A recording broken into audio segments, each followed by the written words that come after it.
Olá, seja muito bem-vindo aqui no canal. Vamos iniciar agora um bate-papo bastante polêmico. Carne vermelha, ou melhor dizendo, proteína animal como um todo. Será que isso pode ser prejudicial à saúde? Esse tema é muito polêmico, muitas pessoas têm esse questionamento.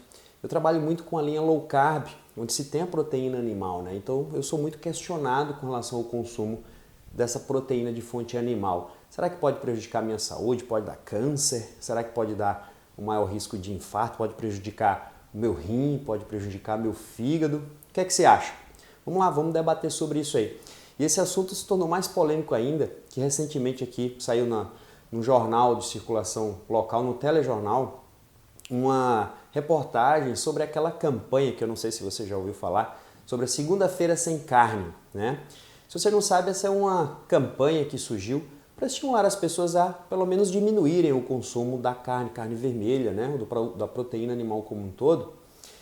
E aí vem o questionamento, mas faz algum sentido? Precisamos diminuir? Por que diminuir o consumo da carne vermelha? Eu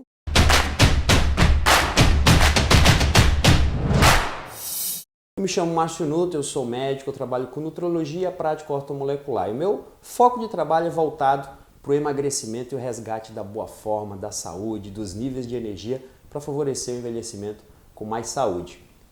E por que as pessoas questionam, né, essa questão da carne? Ou por que elas resolvem parar ou diminuir de consumir carne, né? São vários os motivos. A gente pode colocar aí valores ideológicos, né? Algumas pessoas não se sentem bem, elas acham que ao consumir uma proteína animal, elas estão cometendo um ato de crueldade com o animal, né? Questões religiosas, então existem algumas religiões que proíbem, né, o consumo da carne vermelha, questões espirituais, pessoas que se colocam no estado mais evolutivo e acham que não precisam comer, né, matar um bicho para se alimentar, enfim. E tem algumas questões como relacionadas ao meio ambiente, né? Tem muitas sugestões aí de que o consumo da carne vermelha poderia estar promovendo uma queda nessa questão da sustentabilidade, promovendo um prejuízo para o meio ambiente e, por fim, a questão da saúde, né? Esse questionamento se pode dar infarto, se pode dar um maior risco de doenças cardiovasculares e câncer, né? Veja só, eu não estou aqui com o intuito de fazer esse vídeo para julgar, não há julgamentos, não tem uma resposta 100% certa ou errada. O que existe é o que faz mais sentido para você. O meu objetivo com esse vídeo é trazer a informação, uma informação coerente com embasamento científico, tá bom? E veja, questões ideológicas, religiosas e espirituais não cabe a mim ficar aqui julgando, né? Não vamos entrar nesses méritos aí, tá? Agora, eu quero entrar na questão técnica. Esse é o meu papel aqui como médico. Vamos avaliar a questão do meio ambiente e a questão da sua, da minha, da nossa saúde. Será que a carne vermelha realmente prejudica? É isso aí que eu trago algumas evidências científicas para a gente poder tirar nossas conclusões. Vem comigo aí, olha só. Primeiro, se a gente pegar um pedaço de 100 gramas de carne vermelha, por exemplo, o que é que contém ali? Ela vai ter muita quantidade de proteína de alto valor biológico, ela vai conter uma maior ou menor quantidade de gorduras boas, isso a depender do pedaço da carne, que tipo de carne que é, vai conter uma grande quantidade de ferro, zinco, selênio, niacina e principalmente uma grande quantidade de B12, uma vitamina que não existe no mundo, no reino vegetal, nenhuma pelo menos de boa biodisponibilidade, de bom aproveitamento para o nosso organismo. E isso é um fato, isso não se discute. A pessoa que decide abandonar o consumo da carne, ela vai em algum momento poder ficar deficiente de B12, tá? Então, primeiro vamos traçar fazer um comparativo entre proteína animal e proteína vegetal. Existe diferença? E a resposta é sim, tá? Por mais que alguns defensores do vegetarianismo vão dizer que não existe essa diferença, mas isso já foi constatado há tanto tempo, né? Não tem por que a gente negar isso. O que acontece é que a proteína animal, ela é considerada primeiramente completa, já a vegetal ela normalmente é incompleta. O que isso significa? Existem alguns aminoácidos chamados aminoácidos essenciais, que são espécie de tijolinhos que quando juntos, unificados, eles formam uma proteína. Quando a gente come a proteína, a gente quebra ela em pedaços menores, que são esses aminoácidos. Alguns aminoácidos são chamados essenciais. Aminoácidos essenciais são tão importantes que assim são chamados porque a gente precisa comer esses aminoácidos. O nosso corpo precisa deles para poder a gente viver com saúde, mas a gente não consegue produzi-los, então a gente tem que recorrer à alimentação. Se você pegar um pedaço de carne, de proteína animal, você vai ter todo o aminograma, ele é completo, ou seja, você tem todos os aminoácidos essenciais em um pedaço de carne. Se você for numa fonte de proteína vegetal, por exemplo, onde que a gente pode encontrar isso? No feijão. Feijão é uma fonte essencialmente de carboidrato, mas tem proteína, é onde o vegano pode recorrer à proteína. Só que ela não tem um aminograma completo. O arroz tem alguma coisa de proteína também, mas não tem um aminograma completo. Então, para que ela se torne uma proteína completa, a gente tem que fazer algumas combinações, juntar o arroz com o feijão. E aí a gente melhora esse aminograma, né? E outra característica da proteína, de diferenças entre proteínas animais e vegetais, é que a proteína animal é considerada de alto valor biológico, ou seja, além de completa, o organismo tem um melhor aproveitamento, uma melhor digestibilidade, entendeu? Ou seja, para você conseguir adquirir a mesma quantidade de proteína de uma fonte vegetal, você tem que comer mais. Você tem que comer mais proteína vegetal para você absorver uma quantidade determinada de proteína, entendeu? Na proteína animal, você precisa consumir menos, você absorve melhor, você aproveita melhor, tá? Uma prova disso, por exemplo, pode ser esse estudo aqui, tá? O que é que esse estudo mostrou? Ele analisou o estímulo à síntese de albumina, síntese proteica no nosso organismo após a ingestão de proteína. E ele comparou como que era essa síntese de albumina, comparando aí após a ingestão de proteína animal e vegetal. E ficou determinado aqui, os autores viram, que quando você consumia, quando os pesquisadores perceberam que quando os participantes do estudo consumiam a proteína vegetal, o estímulo à síntese de albumina era menor, né? Mas eles viram também que quando esses participantes que estavam ingerindo proteína vegetal adicionaram um suplemento proteico de origem vegetal, aí a quantidade de síntese de albumina se igualou ao consumo da carne, da proteína animal, entendeu? Então, ou seja, enquanto eles estavam ingerindo proteína animal na mesma quantidade de proteína vegetal, o estímulo à síntese de proteína no nosso corpo foi menor no grupo que ingeriu a proteína vegetal. Quando eu aumentei o aporte de proteína vegetal, elas se igualaram. Isso mostra que a absorção não é igual. A absorção da proteína animal é muito melhor, eu tenho um melhor aproveitamento, né? Ela é completa e de alto valor biológico. Depois, um outro questionamento bastante comum é que a proteína animal, o consumo, né, da proteína animal poderia estimular uma perda da sustentabilidade. Isso iria prejudicar o meio ambiente. Frente a isso, uma das coisas que mais se relata, né, é que no consumo, na produção, né, na criação do gado, enfim, existe uma liberação muito grande de CO2, de dióxido de carbono. Não sei se você já ouviu falar nisso, mas o que se advoga é que essa criação desses bichos, eles vão liberar muitos gases. Esse CO2 é liberado na forma de arroto e pum, né? Você pode agora estar achando engraçado, mas é sério isso que a gente está comentando. E é verdade isso, tá? Realmente existe uma liberação aumentada de CO2 e que parece realmente que isso pode dar uma quebra aí da sustentabilidade. Mas agora que vem os detalhes, que quem lida com low carb de uma forma séria, como eu lido, a gente preconiza o quê? Que devemos consumir uma carne vermelha proveniente de um cultivo, de uma criação de um bicho, não em confinamento, como é feito aí na maior parte dos locais, né, a região afora no mundo, né, mas que seja feita através de uma criação de bicho criado solto. É o que nós gostaríamos que fosse assim. E não sei se você sabe, nos Estados Unidos, a criação do bicho em confinamento, usando ração, trigo, soja, milho, isso é muito comum. Isso eles priorizam isso porque a engorda é muito maior, então eles lucram mais, né? Com um custo menor. O bicho criado solto, a engorda é menor. No Brasil, quase a totalidade do gado aqui no Brasil é criado no pasto. É o que chamamos no inglês o grass-fed. É isso que a gente gostaria, né? Que sempre fosse assim, mas nós já temos a maior parte do nosso gado sendo criado dessa forma. O que eu estou querendo dizer? Olha só, saiu um estudo mostrando que em uma fazenda que a criação dos bichos era toda criada solta, a quantidade de CO2 emitido por essa criação, ela é menor, tá? Não só é menor, como ela é negativa, ou seja, não tem emissão de CO2, porque isso cria um ambiente de sustentabilidade, onde esses gases emitidos pelos bichos, eles são reaproveitados pelo pasto, pelo solo, deixando tudo em harmonia. É isso que foi feito aqui nesse estudo.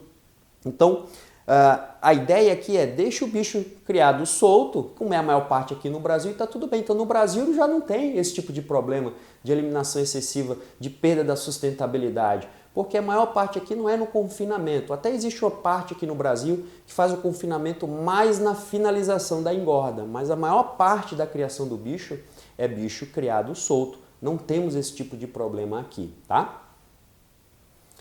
E aqui mostra que, por exemplo, a carne convencional lá nos Estados Unidos, eles fizeram uma pontuação, seria mais 33 em termos de liberação de dióxido de carbono.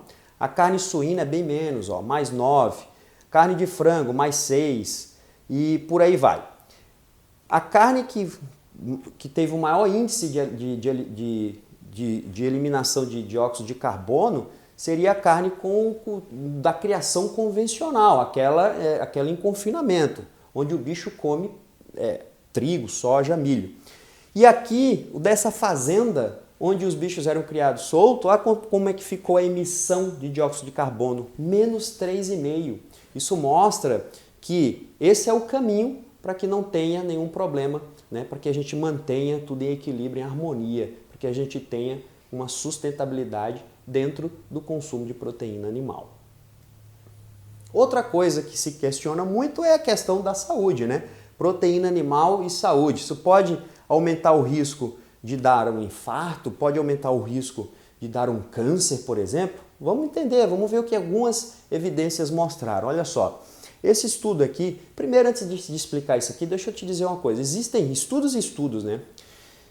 Estudos eles podem ser divididos basicamente em dois, tá? Os estudos randomizados, os ensaios clínicos de preferência randomizados, que são experimentos, que são estudos normalmente melhores, de maior robustez científica em termos de evidência, e tem os estudos que são os estudos observacionais, epidemiológicos. Os estudos epidemiológicos, normalmente você simplesmente levanta uma hipótese, você não traça uma relação causa e efeito. Você não pode dizer no estudo observacional que uma coisa causa outra. Você pode dizer que uma coisa está associada a outra e criar uma hipótese e vai para o experimento provar isso, tá?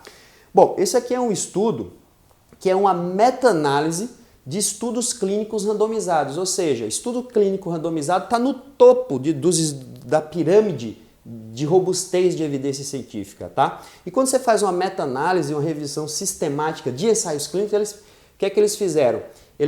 É uma revisão de todos esses estudos bons, de boa qualidade, o que é que se chegou na conclusão.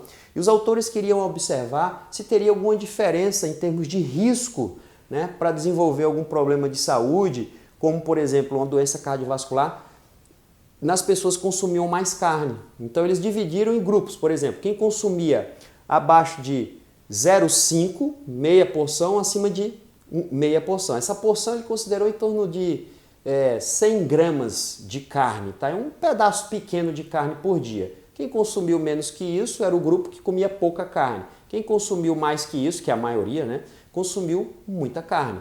E o resultado que eles chegaram lá é que não houve nenhum prejuízo, nenhum aumento nos fatores de risco para doenças cardiovasculares. E olha só, aqui é um outro estudo envolvendo o consumo muito alto aqui de proteína animal. Aqui pegaram atletas, homens treinados, e colocaram esses atletas para consumirem, e atletas é o público que normalmente consome mais proteína, né? Colocaram eles para consumirem em torno de 3,5, acima de 3 gramas de proteína por quilo de peso, ou seja, é uma quantidade bastante alta. Eu sou um consumidor de proteína animal, eu consumo em torno de 2,2, 2,5, que já é considerado um consumo alto. Esses atletas consumiam bastante proteína. E a ideia aqui era avaliar se eles iriam aumentar o risco de ter algum problema cardiovascular. E o que é que chegaram em termos de conclusão? Primeiro, fatores de risco para doenças cardiovasculares, colesterol, triglicérides, enfim, não se alteraram nesse grupo de pessoas que consumiram um alto consumo, né, dieta muito hiperproteica. Também eles avaliaram se teria algum impacto na função renal, né, que é uma coisa que se advoga, comer muita proteína dá problema renal. Não dá, não existe isso, tá? E outra coisa é a avaliação da função hepática, também não teve nenhum problema, tá? Continuando aqui, esse é um estudo que é o seguinte, ó. Quando a gente fala em doenças cardiovasculares, às vezes a pessoa pode pensar o seguinte, tá, mas a proteína animal não dá necessariamente um problema de infarto, não aumenta o risco de doenças cardiovasculares, mas a gordura que está com essa carne aí pode fazer isso.